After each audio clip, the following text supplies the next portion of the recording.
To go to the book of 1 Samuel, 1 Samuel chapter 5.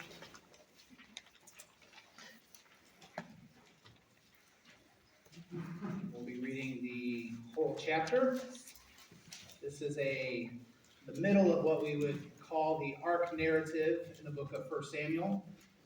1 Samuel chapter 4 speaks of the battle between the Israelites and the Philistines, and we'll make reference to that, and the ark is captured. And 1 Samuel chapter 5 speaks on the time that the ark spends with the Philistines. So the message today is the contrast between the hands of Dagon and the hands of God. So 1 Samuel chapter 5, we'll begin reading in verse 1. When the Philistines captured the ark of God, they brought it from Ebenezer to Ashdod. Then the Philistines took the ark of God and brought it into the house of Dagon and set it up beside Dagon. And when the people of Ashdod rose early the next day, behold, Dagon had fallen face downward on the ground before the ark of the Lord. So they took Dagon and they put him back in his place. But when they rose early on the next morning, behold, Dagon had fallen face downward on the ground before the ark of the Lord, and the head of Dagon and both his hands were lying cut off on the threshold. Only the trunk of Dagon was left to him. This is why the priests of Dagon and all who enter the house of Dagon do not tread on the threshold of Dagon and Ashdod to this day. The hand of the Lord was heavy against the people of Ashdod, and he terrified and afflicted them with tumors, both Ashdod and its territory. When the men of Ashdod saw how things were, they said, "The ark of God of Israel must not remain with us, for his hand is hard against us and against Dagon our God." So they sent and gathered together all the lords of the Philistines and said, "What shall we do with the ark of the God of Israel?" They answered, "Let the ark of God of Israel be brought around to Gath." So they brought the ark of God of Israel there, but after they had brought it around, the hand of the Lord was against the city, causing a very great panic. And he afflicted the men of the city, both young and old, so that tumors broke out on them. So they sent the ark of God to Ekron. But as soon as the ark of God came to Ekron, the people of Ekron cried out, "They have brought around to us the ark of God of Israel to kill us and our people." They sent, therefore, and gathered together all the lords of the Philistines and said, "Send away the ark of the God of Israel, and let it return to its own place, that it may not kill us and our people." For there was a deathly panic throughout the whole city. The hand of God was heavy there. The men who did not die were struck with tumors, and the cry of the city went up to heaven. Let's pray. Father in heaven, we thank you for this time set aside in our worship where we go to your word and hear from you. I pray that as the word of God is read and preached, that we would not just be hearers of the word, but, Lord, that you would prepare our hearts what you would have us to learn of you today. We ask and pray these things in your name. Amen. So some background. 1 Samuel chapter 4 records Israel's defeat at the Battle of Ebenezer. And in this battle, Eli, the high priest, his sons, which were evil men, Hophni and Phinehas, were slain, and the Ark of the Covenant fell into the Philistines' hands. Israel was at a very low point in its history here. The priesthood was corrupt. The Philistines were attacking. Israel had been defeated. In this initial battle with the Philistines, they lost 4,000 lives in verse 1 and 2 of chapter 4. The Israelites were wondering, how in the world could this happen to us? And they thought, oh, we forgot to bring the Ark of the Covenant into battle with us. So they take the Ark of God into battle with them in the next battle. And like a good luck charm, so to speak, they believe that the presence of the ark is what's going to make the difference. Remember that the Ark of the Covenant was built back in the days of the children of Israel when they were in the wilderness, having left Egypt from the bondage of slavery. In Exodus 25, verses 10 through 22 speaks of the construction of the ark. It was a wooden box, ultimately with gold, about 3.5 feet long and about 2.5 feet wide. This was the earthly model of the heavenly throne of God. And the Lord considered it holy. They were to treat it with reverence, with the same reverence that they would with the true throne of God. So confidently, with the ark now in tow, the Israelites commence fighting. The Philistines hear of this, and they're fearful because they had heard of the many battles and victories that Israel had won with the ark in the midst of them. They were dreading that many mighty men would die, but instead, it leads to an even greater defeat for the Israelites. The text tells us in chapter 4 that 30,000 foot soldiers are killed along with the 2 priests. And when Eli, the high priest, learns of this, he falls off his seat, breaks his neck, and dies. His daughter-in-law gives birth to a son that she names Ichabod. Ichabod meaning the glory has departed. This is a real low time. All of this death surrounding the Israelites at this time. And their precious ark has been taken. And the Israelites had foolishly concluded that simply taking the ark of God to war was their guarantee of success in battle. 1 Samuel chapter 5 follows up with the telling of the fate of the ark among the Philistines, which we just read. I like this passage because we're kind of allowed to be a fly on the wall, so to speak, in the temple of Dagon, one of the Philistine gods. The Israelites feared that their beloved artifact had been lost forever, or even worse, that God's power might now pass to their enemies. But instead of God falling into their hands, those who possess God's holy ark are going to discover what the writer of Hebrews wrote, that it's a fearful thing to fall into the hands of the living God. So verses 1 through 5, we have a description here of the temple of Dagon, and we have this Philistine god.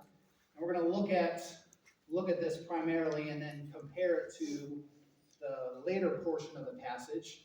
Samuel, the writer of Samuel, is if you read the book of Samuel, it's a book of contrasts. It opens up with Elkanah and his 2 wives. I think it's Perinah and Hannah. There's a contrast between those 2. Right after that, you have Eli and the calling of Samuel. There's a great contrast between the high priest Eli and what Samuel is. Samuel is going to be the next high priest. We have here the contrast between the Israelites and the Philistines. We have the contrast between the Philistine gods and Israel's God. You also have in a major portion of the book, you have the contrast between David and Saul. So within this one chapter, we see this contrast between the hands of Dagon and the hands of God. So we read in verse 1, the Philistines captured the ark of God, and they brought it from Ebenezer, which is where that battle had taken place, and 30,000 had died, and the high priest's sons had died, and they bring it to Ashdod, one of the principal cities of the Philistines. So after capturing the ark, the Philistines take the ark to Ashdod, one of its 5 important Philistine cities. It's approximately 4 miles from the Mediterranean coast, about 35 miles west of Jerusalem. For those of you that love geography, you can look that up. The Philistines took the ark of God, brought it into the house of Dagon, and set it beside Dagon in verse 2. So the Philistines have triumphed over Israel, and now they're the owners, the masters of the ark. Before the battle, they had possessed great fear over the ark, in 1 Samuel chapter 4 and verse 7. But now with their victory over the Israelites, they have managed to capture the Israelite golden ark. A sign of their victory, they bring the ark to their temple. It's a show of their God's supremacy over the God of Israel. And they place the ark before Dagon and in his temple.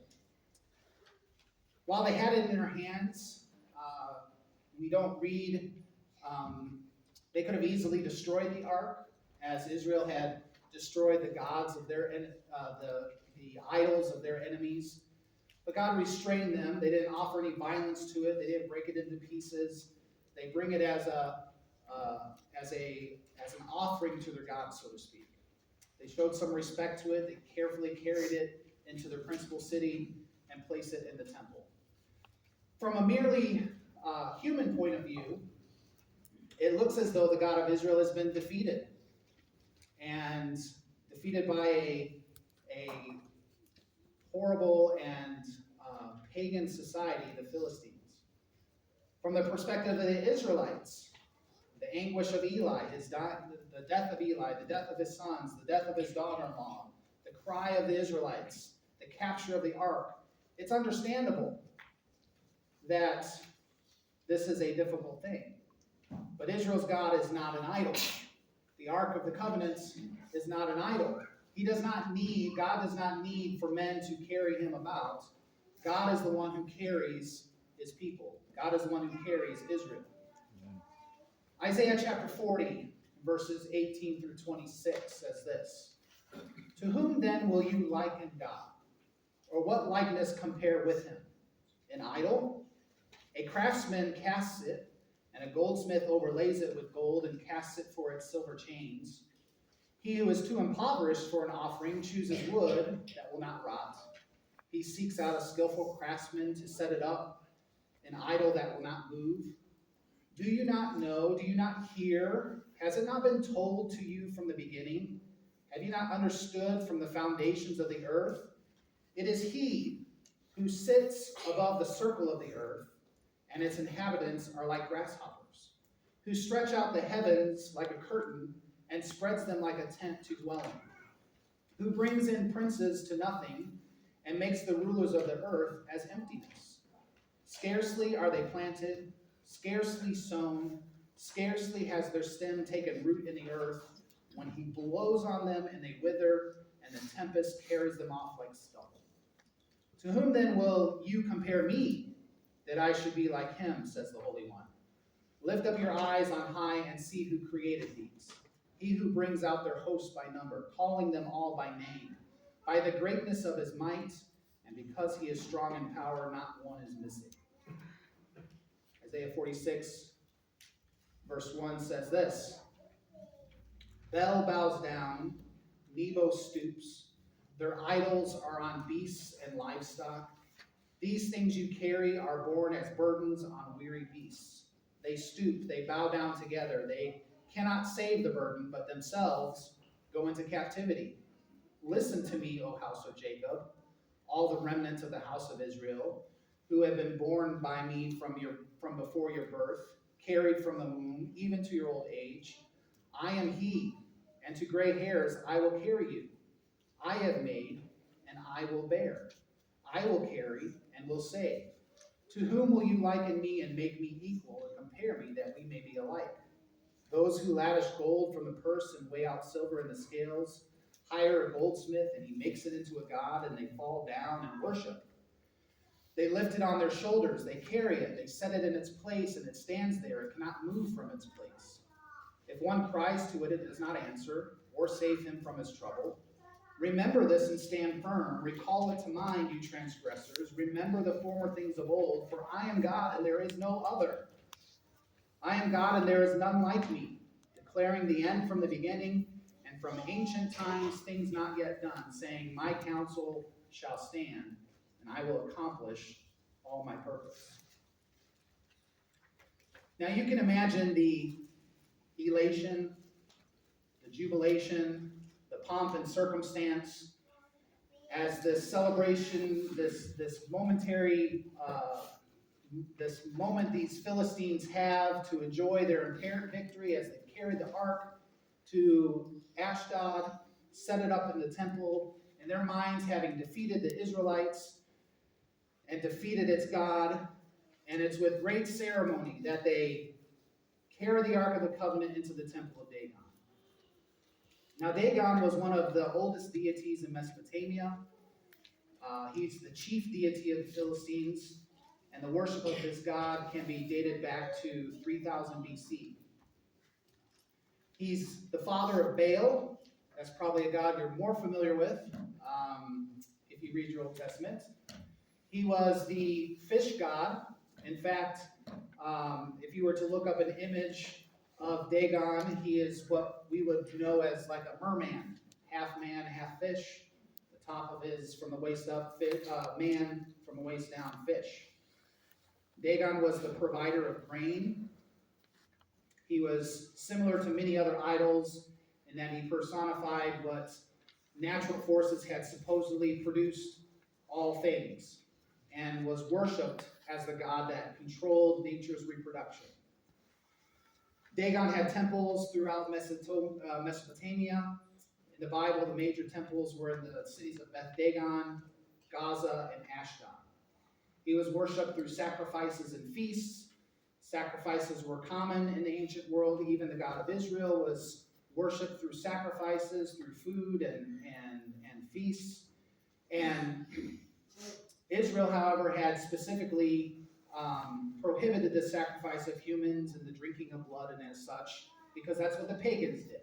So it's highly likely that human sacrifice was common in the worship of Dagon as well. So the captured ark is placed in this temple of Dagon right before the image of the idol. They were not just putting this in storage, so to speak. This was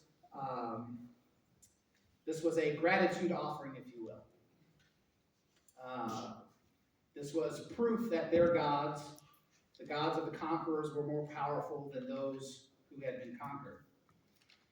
We see this type of thing in the Old Testament. I can think of when the Philistines conquered Saul. They took his armor and hung it in the temple of Ashtaroth. When David slew Goliath, he took his head and his sword and set it in the tabernacle of the Lord. So the Philistines were making a statement here. So if you can picture the scene, there's this altar, this idol, this large half man, half fish, set up in the temple. This little, in comparison, gold box that the Israelites worshipped is placed before it. And if you think of that scene in your mind, certainly the more impressive and intimidating sight would be that of the Temple of Dagon. This would be to say that anybody who sees this would see that the God of Dagon has conquered the weaker God of the Israelites. They place it there as a trophy of victory in honor of their God. What a reproach to Israel when you think about it. What a disgrace to them. Shall the ark, the symbol of God's presence, be a prisoner to Dagon, this false god? But we're going to see that in reality, their false god was going to be exposed as nothing more than a vain trinket. And the living God, the Lord of all, he alone is to be worshipped. The God of heaven is going to take this pathetic idol and subdue it before him. As God subdued Dagon in a very clear way, it showed again that God does not need someone to support him, to fight for him, to make excuses for him. The point of this lesson for Israel and for us today is not just that the Lord had asserted his authority over Dagon and exposed it as a dead idol, but it instructs us that his supremacy is independent of everything else. The great God of heaven does not need to be cuddled, does not need to be protected, does not need to be sustained, does not need to be supported like the false gods of the world. So again, go back to the scene in your mind. Verse 3. When the people of Ashdod rose early the next day, behold, Dagon had fallen face downward on the ground before the ark of the Lord. So they took Dagon and put him back in his place. So arising early in the morning, they arrived to a shocking scene. They arrived to praise and worship their God for the victory that was given to them over Israel. And there in its own temple, their idol lays prostrate in the dirt before the ark of God. Can you imagine the excuses and explanations given for what took place there? Maybe it wasn't properly positioned, or could it have been an earthquake? You can see them trying to explain it away. Whatever the reason, one can be sure that their God will now be securely anchored. We're going to take care of this. We're going to anchor it in place so this doesn't happen again. I'm sure the priests of the Philistines were going to make sure this would not happen again. There would be no more falling on its face, that's for sure. As we read in Isaiah, he speaks of this when he says, the craftsman strengthens the goldsmith, and he who smooths with a hammer, him who strikes with the anvil, saying of the soldering, it is good. And they strengthen it with nails so that it can't be moved. Dagon, by falling prostrate before the ark of God, which is a posture of adoration, paying homage to the God of Israel as greater than all gods, the priests finding their idol on the floor, supposing his fall to be accidental, pick him up and set him in place again. I mean, how could they attribute their victory to the power of Dagon when Dagon couldn't even stand up for himself? But their resolve that Dagon, their God still, is their God still, and therefore they set him in place. We all know the well-known movie, TV trope, which is, move along, there's nothing to see here, right? This is often said to a crowd of people that have collected at the scene of an accident or crime. The officer wishes to disperse them. We see in a somewhat comedic scene here as the Philistines prepare for a celebration and open the door, they see their God prostrate on the ground. In horror, they pick him up, they postpone their celebration, pick him up, fasten him firmly in place, and tell the people, tomorrow, move along, there's nothing to see here. Let's postpone till tomorrow. So verse 4, they rose up early the next morning. Behold, Dagon had fallen face downward on the ground before the ark of the Lord. And the head of Dagon and both his hands were lying cut off on the threshold. Only the trunk of Dagon was left to him. So the next night, Dagon falls a second time. Philistines rise early in the morning for a day of celebration, confident that their nails would hold this time, and find out, to their great confusion, that their God is in a worse situation than before. Now he's beheaded and has no hands, and his trunk's just sitting there. This false God was made to appear very ridiculous and worthy to be despised. It was made to appear impotent and unworthy to be prayed or trusted in. In losing his head and his hands, this proved him utterly destitute of both wisdom and power. And he was forever disabled to advise or act for all of his worshipers. God is magnifying his presence, his ark, that it's holy and it's honorable, and when they had disrespected it, he answered in kind. He also showed what will be the end of all that which is set up in opposition to him. Is Dagon in the hands of an angry God? I think so. The most amazing thing about verses 1 through 5 is not the prostration of Dagon before the ark, but the response of the Philistines and the priests to this second scene. The ark of God is not an idol. The ark of God is not Israel's God. The ark of God is a symbol of the presence of God among his people. It plays an important role in Israel's worship, but it's not an idol in the same sense that Dagon is. Dagon is an idol, which men have fashioned and formed to be their God. This Philistine idol has now twice fallen before the ark of God, broken upon impact, requiring repairs. And I ask that question, does a real God have to be picked up off the ground? Does a real God fall apart? Does a real God have to be glued back together? If these pagan priests were thinking properly, they would see that Dagon's image belongs to the scrap heap or the city dump. What kind of God has to be set upright by its subjects and carried off for repairs because it's broken? Yet these priests do not humble themselves and confess that the God of Israel is the only true God. They did not give up worshiping this piece of wood, stone, or metal, or whatever it was.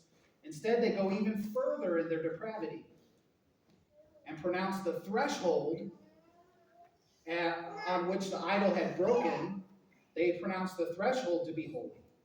From this point on, the threshold becomes a sacred object. The threshold's destruction of their God is how they looked at it. Should have taught them a lesson, but it's a lesson the Philistines didn't learn. We read that the priests of Dagon and all who enter the house of Dagon do not tread on the threshold of Dagon and Ashdod to this day.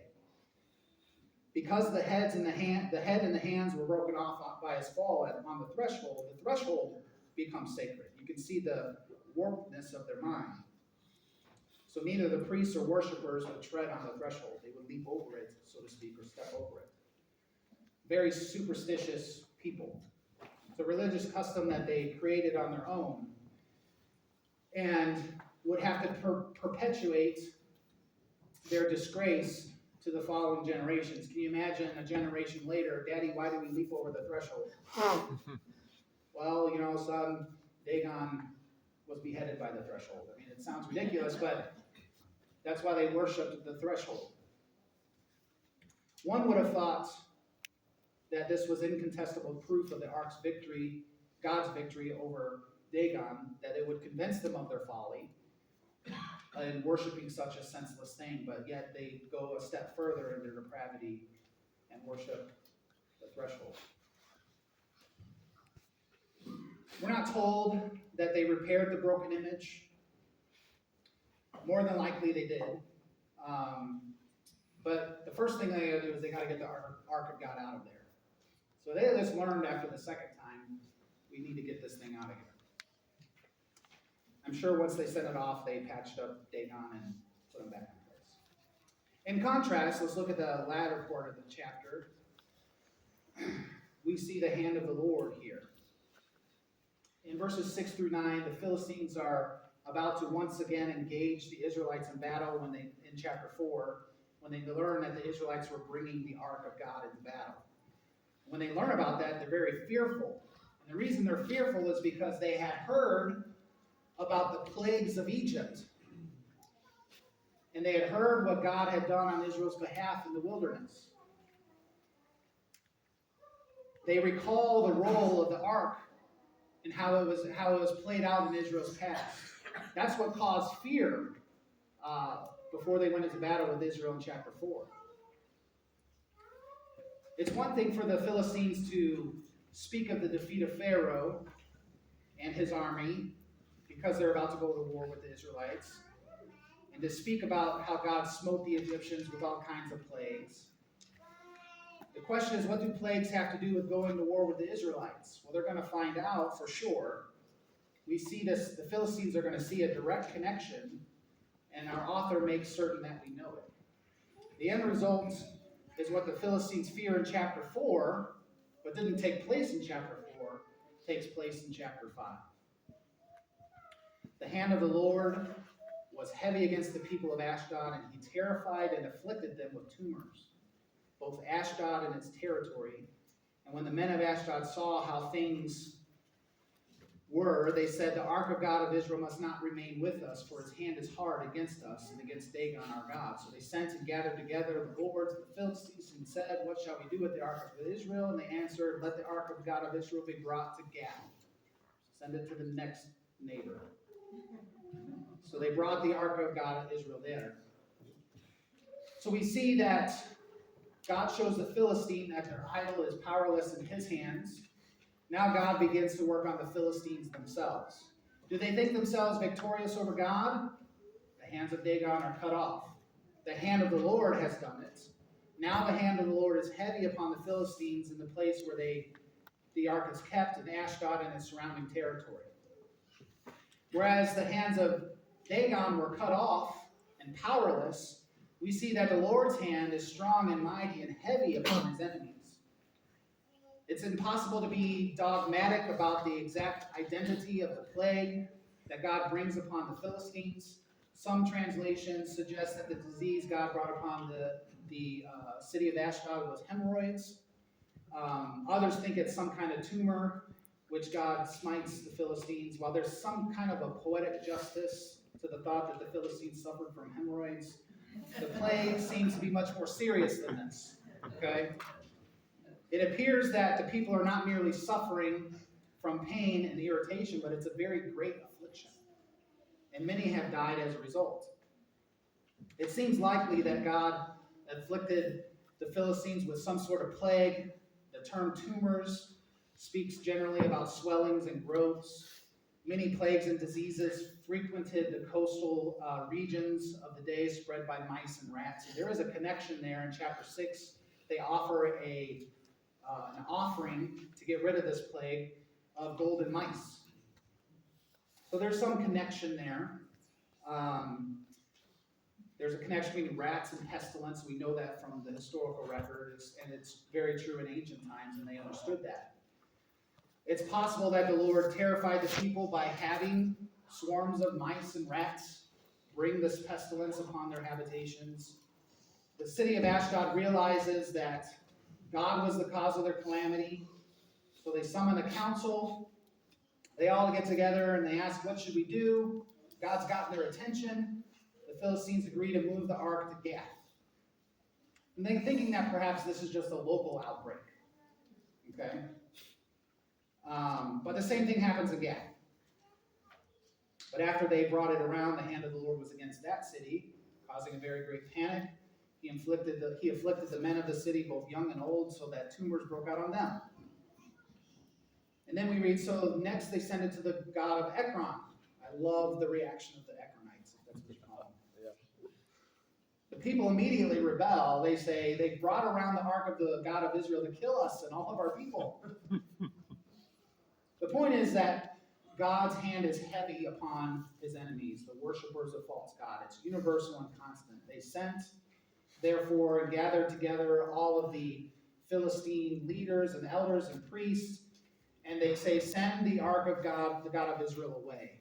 Let it return to its own place, that it may not kill us and our people.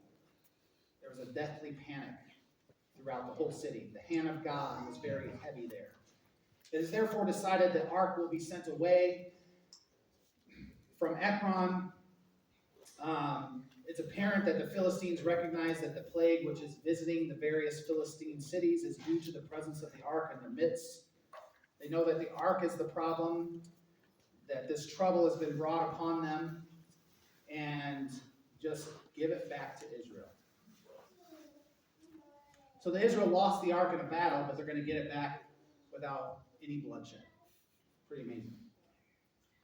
It's an interesting passage, isn't it? As we conclude and think about how it applies, I just want to magnify our great God for a moment. By casting down the Philistine idol and striking the people in his wrath, God delivered a message not only to his own people, but to the Philistines, but to us as well. First, God has proved that he is a living God. The Philistines thought of their gods as objects, idols they worshiped to gain an edge, an advantage in their livelihood, their problems of life, their crops, their grain, but they were still objects. Israel had kind of fallen into that mentality by looking at the ark of God as an object, a lucky charm, so to speak, to bring in the battle so they would gain victory, while forgetting God. God is not a thing to be manipulated or a thing to be controlled, an object to be put on the shelf and brought down at our whim or in our leisure. He is today what he was in Israel's day. Jeremiah 10:10, the Lord is the true God. He is a living God. He's the everlasting King. At his wrath, the earth quakes, and the nations cannot endure his indignation. It is a fearful thing to fall into the hands of a living God. In his great sermon, Sinners in the Hands of an Angry God, Jonathan Edwards put it so eloquently this way in his introduction to his message. He says, there is no want of power in God to cast wicked men into hell at any moment. Men's hands cannot be strong when God rises up. The strongest have no power to resist him, nor can any deliver out of his hands.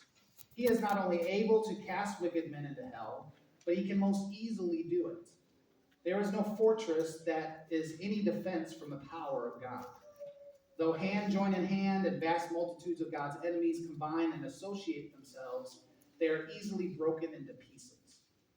They are as great heaps of light chaff before the whirlwind, or large quantities of dry stubble before devouring flames. We find it easy to tread on and crush a worm that we see crawling on the earth. So it is easy for us to cut or singe a slender thread that anything hangs by. Thus easy it is for God, when he pleases, to cast his enemies down to hell. What are we that we should think to stand before him, at whose rebuke the earth trembles, and before whom the rocks are thrown down? He is a living God. Secondly, the Lord teaches us that he is the one and only true God. God is jealous of his exclusive status. We read it today. I am the Lord your God. You will have no other gods before me. In our catechism, what are the duties required in the first commandment? The duties required in the first commandment are the knowing and acknowledging of God to be the only true God and our God, and to worship and glorify him accordingly by thinking, meditating, remembering, highly esteeming, honoring, adoring, choosing, loving, desiring, fearing of him, believing him, trusting him, hoping in him, delighting in him, rejoicing in him, being zealous for him, calling upon him, giving him all praise and thanks, and yielding all obedience and submission to him with the whole man, being careful in all things to please him, and sorrowful when in anything he is offended, and walking humbly with him. God is not appeased if we make just a little room for him. God is not appeased if we make just a little room for him on the shelf of our lives. He demands exclusive sovereignty in our worship and in our lives. He will not share his reign, his power with idols. He ruthlessly casts them down and punishes those who serve them. On the national level, if we make a God of government, God can easily send corrupt and incompetent leaders to destroy the nation. If we make a God of the economy, God can easily make the stock market plummet. If we make God a God of science to violate his laws, then God will make our technology a curse to our lives. I think we see this in our lives today. God demands that all things, presidencies, corporate earnings, microscopes, be submitted to his sovereign rule. I am God and there is no other. I am God and there is none like me. Likewise, on the personal level, God calls for us to submit all things to his service, not willing to share his sovereignty in our hearts with the false god of fame, pleasure, wealth, you name it, self. And then thirdly and lastly, the living and true God is a God of awesome power and might. I think we see that exemplified in our text today. How swiftly and surely the Philistines were crushed with the heavy hand of God when he struck them. Just as God did to Pharaoh and the Egyptians in the times of Moses, just like he did to Jericho and the Canaanites in the times of Joshua, there is no chance of withstanding God's judgment either now or in the end. The message God delivered to the Philistines is the message we need today. It's what our world needs today. We must insist that God is not idly standing by, but that God is very much involved in the events and affairs of this world. He is a living God. We must insist that God is a jealous God, warning of great danger for all those who trust in other gods. We must show people from both Scripture and God's providential dealings in history how foolish and futile it is to rebel against the true and living God. And it might be a little bit laughable to read about these Philistines, but we're no different. We create and fashion and form gods in our minds, and that's what we worship. To me, how many of you ever heard or talked to someone and they say, well, to me, God is this? What is that? Idolatry. They might not have a half-man, half-fish God hanging up temple worship in their home, but it's no different. A.W. Pink, in his section of the power of God in his book of the attributes of God. He says, we cannot have a right conception of God unless we think of him as all-powerful, as well as all-wise. He who cannot do what he will and perform all his pleasures cannot be God. As God has a will to resolve what he deems good, so he has power to execute his will. The power of God is that ability and strength whereby he can bring to pass whatever he pleases, whatsoever his infinite wisdom may direct, and whatsoever the infinite purity of his will may resolve. God has spoken once. Twice have I heard this. That power belongs to God. I love that phrase, God has spoken once. Nothing more is necessary, right? Heaven and earth shall pass away. His word will abide forever. He has spoken. God has spoken once. How befitting of his divine majesty. We poor mortals speak often and yet fail to be heard. He speaks once, and the thunder of his power is heard on 1,000 hills. We can also tell the world that God is not only a God to be feared, but he is also a merciful and saving God, which is what I am so thankful for. He is a merciful and saving God that we can adore and worship and trust. For this incident of the ark falling in the enemy's hands was only a preview of the greater work of salvation. God sent his own son into the Philistine camp, if you want to put it that way, into this wicked world to deliver his people. He surrendered to his enemies. We see that he didn't strike them with a heavy blow then and there. He humbly submitted himself even to the death of the cross, on the cross. In this way, though, God did strike the heaviest blow, did he not? To the power and dominion of sin, taking away its curse and cleansing our guilt with the precious blood of Christ. That plague of sin, that hemorrhoid of sin, right? That plague of sin that should rightly slay us, that should rightly kill us, instead fell on the Lord Jesus Christ. Indeed, it was for sinners like us that Jesus died. He commended his love toward us, and that while we were yet sinners, he died for us. Now, by trusting Christ, we are reconciled to live in the light of God's love and remembering the Lord in obedient faith. We never have to fear any foe again.